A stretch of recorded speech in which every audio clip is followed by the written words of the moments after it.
ओम शांति। 28 अक्टूबर 2025 के ईश्वरीय महावाक्य। पहले सुनते हैं मुरली के मुख्य पॉइंट्स। बाबा ने कहा, तुम्हें इन कानों से कोई भी विकार की बात नहीं सुननी चाहिए। मंजिल बहुत बड़ी है। भले तूफान तो आएंगे क्योंकि युद्ध के मैदान में हो, लेकिन कभी भी कोई विकर्म नहीं करना। अपने दिल से पूछो, हम कितनों को आप समान बनाते हैं। देखना है हमारे में कोई अवगुण तो नहीं है।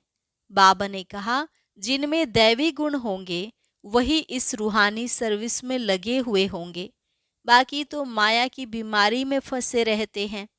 जब तुम बाबा को अच्छी रीति याद करेंगे, ज्ञान चिता पर बैठेंगे, तब दिल पर चढ़ेंगे। ऐसे नहीं कि जो बहुत अच्छी वाणी चलाते हैं वही दिल पर चढ़ते हैं। लास्ट में बाबा ने कहा, यहाँ तो पवित्रता सिखाई जाती है, फिर भी अगर कोई गिरेंगे तो उसमें बाप क्या कर सकते हैं। कईयों को माया एकदम नाक से पकड़ लेती है, चलन गंदी हो पड़ती है। अगर तुम औरों को शिक्षा देकर खुद गिरते हो तो 1000 गुना पाप चढ़ जाता है। और अब सुनते हैं महावाक्यों को विस्तार से। मुरली का सार। मीठे बच्चे, तुम्हें संगम पर सेवा करके गायन लायक बनना है। फिर भविष्य में पुरुषोत्तम बनने से तुम पूजा लायक बन जाएंगे। प्रश्न, कौन सी बीमारी जड़ से समाप्त हो तब बाप की दिल पर चढ़ेंगे? उत्तर, देह अभिमान की बीमारी। इसी देह अभिमान के कारण सभी विकारों ने महारोगी बनाया है। यह देह अभिमान समाप्त हो जाए तो तुम बाप की दिल पर चढ़ो। दिल पर चढ़ना है तो विशाल बुद्धि बनो, ज्ञान चिता पर बैठो, रूहानी सेवा में लग जाओ और वाणी चलाने के साथ साथ बाप को अच्छी रीति याद करो।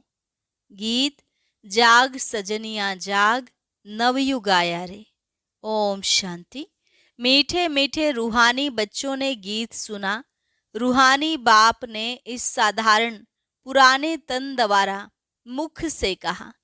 बाप कहते हैं, मुझे पुराने तन में राजधानी में आना पड़ा। अभी यह रावण की राजधानी है। तन भी पराया है, क्योंकि इस शरीर में तो पहले से ही आत्मा है। मैं पराये तन में प्रवेश करता हूँ। अपना तन होता तो उसका नाम पड़ता। हमारा नाम बदलता नहीं। मुझे फिर भी कहते हैं शिव बाबा। गीत तो बच्चे रोज सुनते हैं। नवयुग अर्थात नई दुनिया, सतयुग आया। अब किसको कहते हैं जागो? आत्माओं को, क्योंकि आत्माएं घोर अंधियारे में सोई पड़ी हैं, कुछ भी समझ नहीं, बाप को ही नहीं जानते। अब बाप जगाने आए हैं। अभी तुम बेहद के बाप को जानते हो, उनसे बेहद का सुख मिलना है नए युग में। सतयुग को नया कहा जाता है, कलयुग को पुराना युग कहेंगे। विद्वान पंडित आदि कोई भी नहीं जानते। कोई से भी पूछो नया युग फिर पुराना कैसे होता है, तो कोई भी बता नहीं सकेंगे। कहेंगे यह तो लाखों वर्ष की बात है। अभी तुम जानते हो हम नए युग से फिर पुराने युग में कैसे आए हैं, अर्थात स्वर्गवासी से नरकवासी कैसे बने हैं। मनुष्य तो कुछ भी नहीं जानते। जिनकी पूजा करते हैं उनकी बायोग्राफी को भी नहीं जानते। जैसे जगदम्बा की पूजा करते हैं, अब वह अम्बा कौन है जानते नहीं। अम्बा वास्तव में माताओं को कहा जाता है, परंतु पूजा तो एक ही होनी चाहिए। शिव बाबा का भी एक ही अव्यभिचारी यादगार है, अम्बा भी एक है, परंतु जगत अम्बा को जानते नहीं। यह है जगत अम्बा और लक्ष्मी है जगत की महारानी। तुमको पता है कि जगत अम्बा कौन है और जगत महारानी कौन है? यह बातें कभी कोई जान न सके। लक्ष्मी को देवी और जगदम्बा को ब्राह्मणी कहेंगे।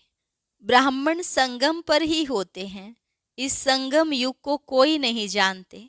प्रजापिता ब्रह्मा द्वारा नई पुरुषोत्तम सृष्टि रची जाती है।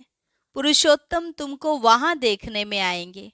इस समय तुम ब्राह्मण गायन लायक हो, सेवा कर रहे हो, फिर तुम पूजा लायक बनेंगे। ब्रह्मा को इतनी भुजाएं देते हैं तो अम्बा को भी क्यों नहीं देंगे?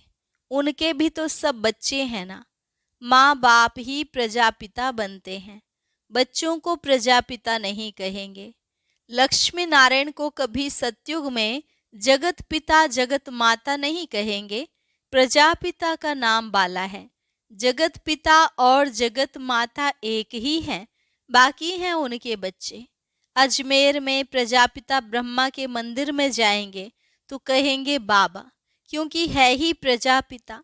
हद के पिताएं बच्चे पैदा करते हैं तो वह हद के प्रजापिता ठहरे, यह है बेहद का। शिव बाबा तो सब आत्माओं का बेहद का बाप है। यह भी तुम बच्चों को कॉन्ट्रास्ट लिखना है। जगदम्बा सरस्वती है एक, कितने नाम रख दिए हैं, दुर्गा काली आदि। अम्बा और बाबा के तुम सब बच्चे हो, यह रचना है ना। प्रजापिता ब्रह्मा की बेटी है सरस्वती, उनको अम्बा कहते हैं। बाकी हैं बच्चे और बच्चियां, हैं सब अडोप्टेड। इतने सब बच्चे कहाँ से आ सकते हैं? यह सब है मुख वंशावली।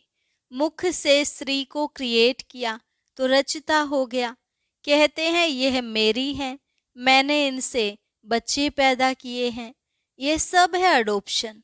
यह फिर है ईश्वरीय मुख द्वारा रचना।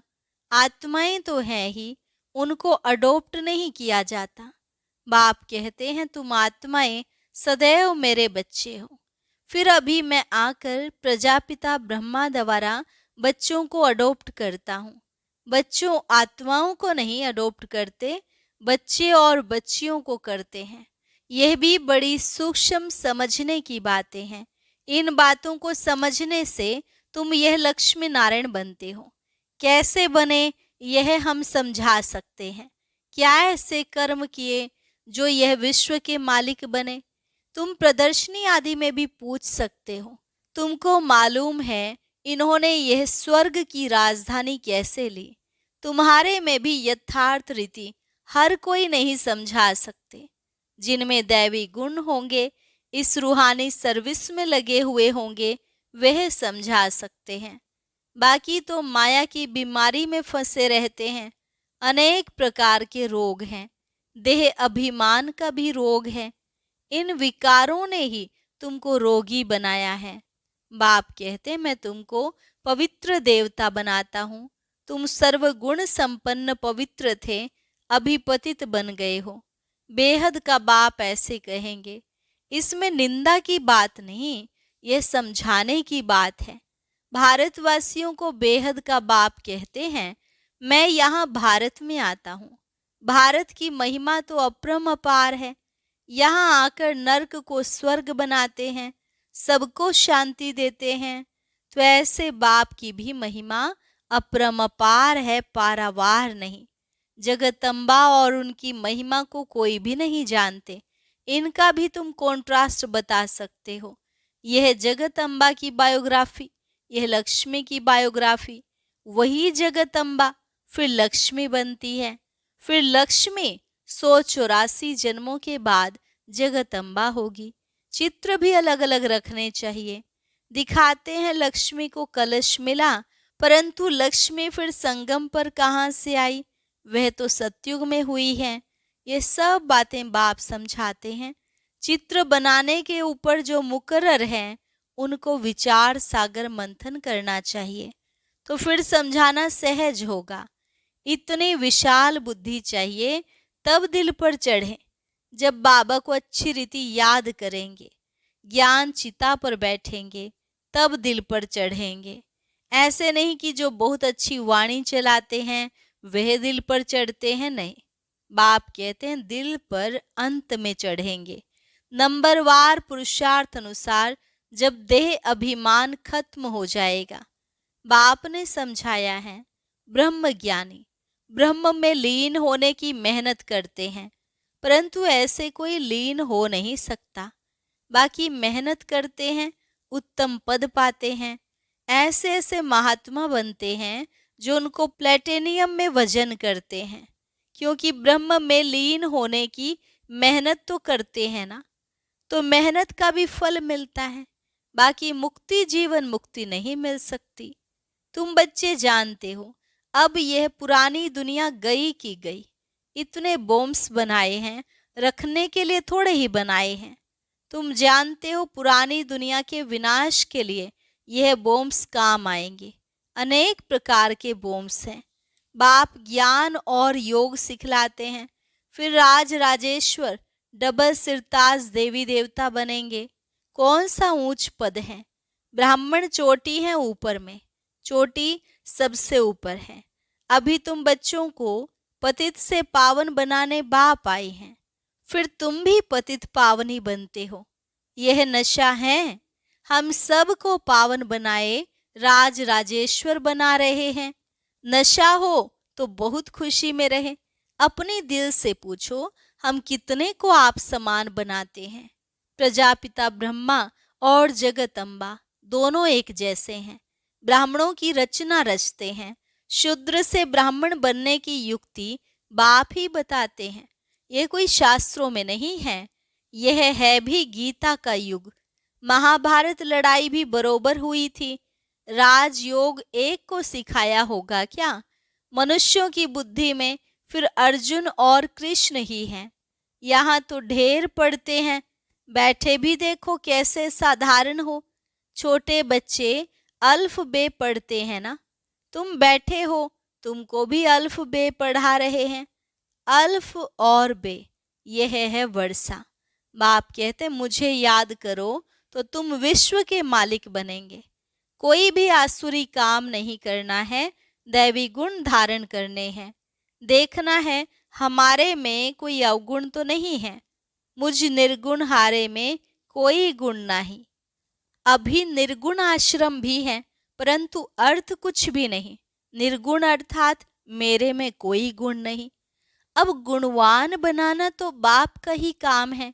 बाप के टाइटल की टोपी फिर अपने ऊपर रख दी है। बाप कितनी बातें समझाते हैं, डायरेक्शन भी देते हैं। जगत अम्बा और लक्ष्मी का कॉन्ट्रास्ट बनाओ। ब्रह्मा सरस्वती संगम के, लक्ष्मी नारायण है सतयुग के। यह चित्र है समझाने के लिए। सरस्वती ब्रह्मा की बेटी है, पढ़ते हैं मनुष्य से देवता बनने के लिए। अभी तुम ब्राह्मण हो। सतयुगी देवता भी मनुष्य ही हैं, परंतु उन्हों को देवता कहते हैं।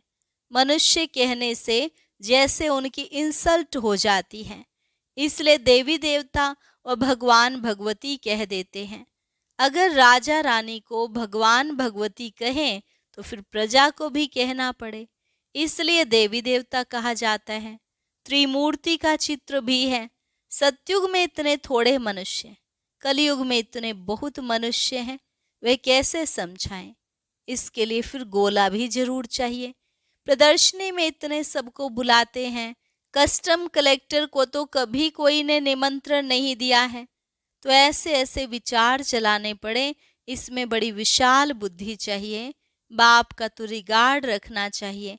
हुसैन के घोड़े को कितना सजाते हैं, पटका कितना छोटा होता, घोड़ा कितना बड़ा होता है, आत्मा भी कितनी छोटी बिंदी है, उनका श्रृंगार कितना बड़ा है। यह अकाल मूर्त का तख्त है ना। सर्वव्यापी की बात भी गीता से उठाई है। बाप कहते हैं मैं आत्माओं को राजयोग सिखलाता हूँ, फिर सर्वव्यापी कैसे होंगे? बाप टीचर गुरु सर्वव्यापी कैसे होंगे? बाप कहते हैं मैं तो तुम्हारा बाप हूँ, फिर ज्ञान सागर हूँ। तुमको बेहद की हिस्ट्री ज्योग्राफी समझने से बेहद का राज्य मिल जाएगा। दैवी गुण भी धारण करने चाहिए। माया एकदम नाक से पकड़ लेती है, चलन गंदी हो पड़ती है, फिर लिखते हैं ऐसी ऐसी भूल हो गई, हमने काला मुंह कर लिया। यहाँ तो पवित्रता सिखाई जाती है। फिर अगर कोई गिरेंगे भी तो फिर उसमें बाप क्या कर सकते हैं? घर में कोई बच्चा गंदा हो पड़ता है, काला मुंह कर देता है, तो बाप कहते तुम तो मर जाते तो अच्छा है। बेहद का बाप भर ड्रामा को जानते हैं, फिर भी कहेंगे तो सही ना। तुम औरों को शिक्षा देकर खुद गिरते हो तो 1000 गुना पाप चढ़ जाता है। कहते हैं माया ने थप्पड़ मार दिया। माया ऐसा घूंसा मारती है जो एकदम अक्ल ही गुम कर देती है। बाप समझाते रहते हैं, आंखें बड़ी धोखेबाज हैं, कभी भी कोई विकर्म नहीं करना है। तूफान तो बहुत आएंगे, क्योंकि युद्ध के मैदान में होना पता भी नहीं पड़ता कि क्या होगा। माया झट थप्पड़ लगा देती है। अभी तुम कितने समझदार बनते हो। आत्मा ही समझदार बनती है ना, आत्मा ही बेसमझ थी। अब बाप समझदार बनाते हैं। बहुत देह अभिमान में है, समझते नहीं कि हम आत्मा हैं। बाप हम आत्माओं को पढ़ाते हैं, हम आत्मा इन कानों से सुन रही हैं। अब बाप कहते हैं कोई भी विकार की बात इन कानों से न सुनो।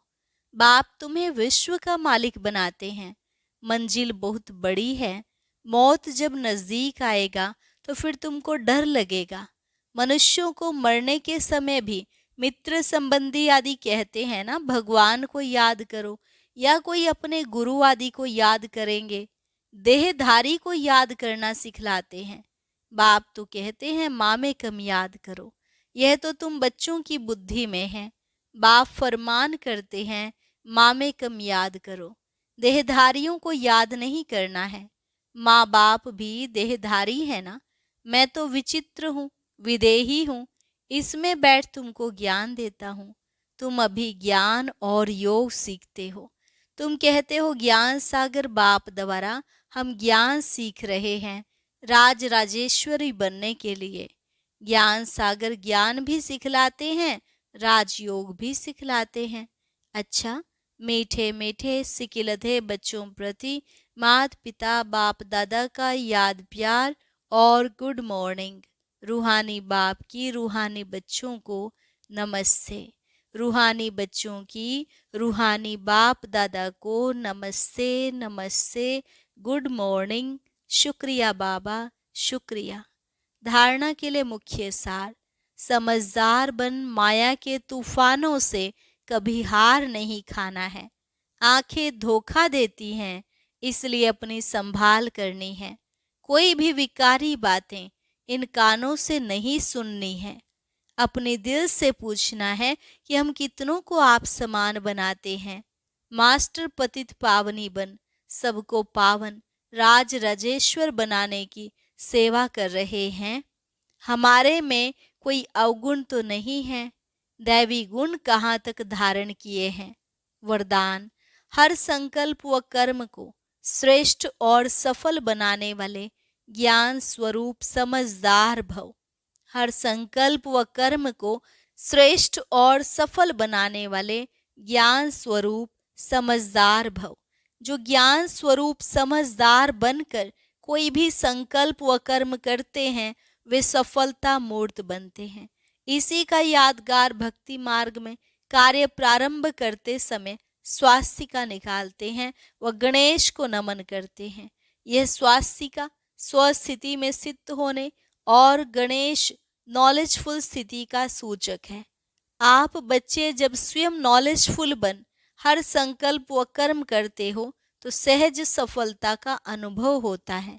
स्लोगन, ब्राह्मण जीवन की विशेषता है खुशी, इसलिए खुशी का दान करते चलो। ब्राह्मण जीवन की विशेषता है खुशी, इसलिए खुशी का दान करते चलो। अव्यक्त इशारा, स्वयं और सर्व के प्रति मनसा द्वारा योग की शक्तियों का प्रयोग करो। जैसे कोई भी साइंस के साधन को यूज करेंगे तो पहले चेक करेंगे कि लाइट है या नहीं है। ऐसे जब योग का शक्तियों का गुणों का प्रयोग करते हो तो पहले ये चेक करो कि मूल आधार आत्मिक शक्ति परमात्म शक्ति व लाइट स्थिति है। अगर स्थिति और स्वरूप डबल लाइट है तो प्रयोग की सफलता बहुत सहज पा सकते हो। अच्छा, और अभी सुनते हैं आज का अव्यक्त ज्ञान मोती।